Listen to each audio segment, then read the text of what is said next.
Ice back with one more mini vlog. ఏం కలుపుతున్నా అని చూస్తున్నారా? నేనైతే ఇప్పుడైతే పెరుగన్నం రైస్, కర్డ్ రైస్ అయితే ప్రిపేర్ చేస్తున్నా. ఎలా ప్రిపేర్ చేస్తున్నా చూసేసేయండి.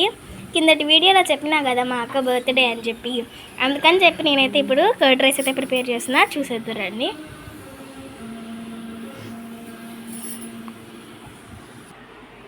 ఇప్పుడు నేనైతే కర్డ్ రైస్ ప్రిపేర్ చేస్తున్నాను అని చెప్పినా కదా, ఇప్పుడు ప్రిపేర్ చేసేసుకుందాం. వచ్చేసేయండి.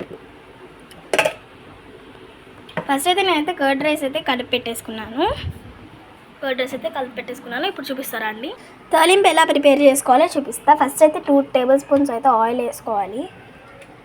ఇదైతే సైడ్ షూట్ అనమాట, అంటే మాకు తీసే వాళ్ళు ఎవరు లేరు, అందుకే నేనే తీసుకుంటున్నా. నేను కనిపించలేదు అందుకే.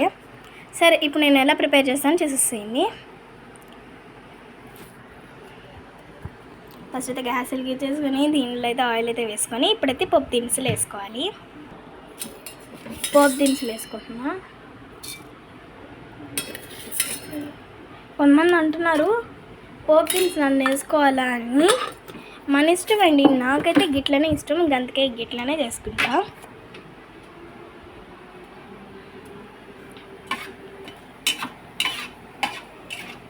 ఎందుకంటే దూరం పెట్టానంటే ఫోన్ మళ్ళీ పేలిద్దని చెప్పి. ఇంకైతే తిరుమాత వేసుకున్న తర్వాత ఏం చేశాను అనేది నెక్స్ట్ వీడియోలో చూద్దాం. ఇదిగోండి, తిరుమాత అయితే కంప్లీట్ అయిపోయింది. ఇప్పుడైతే నేను వేసేసుకుంటున్నా పోపు. వచ్చేసేయండి. లాస్ట్కి ఎలా వచ్చింది అనేది నేను నెక్స్ట్ వీడియో చూపిస్తాను. లాస్ట్లో చూసేసేయండి. అసలు లాస్ట్లో ఎలా వచ్చింది అనేది చూసేద్దామా? అదొక 10 minutes వెయిట్ చేసేసి. అవుట్పుట్ అయితే ఇలా వచ్చింది. ఇంకైతే బర్త్డే స్పెషల్స్కి మేము ఏం చేసామనేది నెక్స్ట్ వీడియో చూసాను. అంటే దెన్ బాయ్ ఆల్.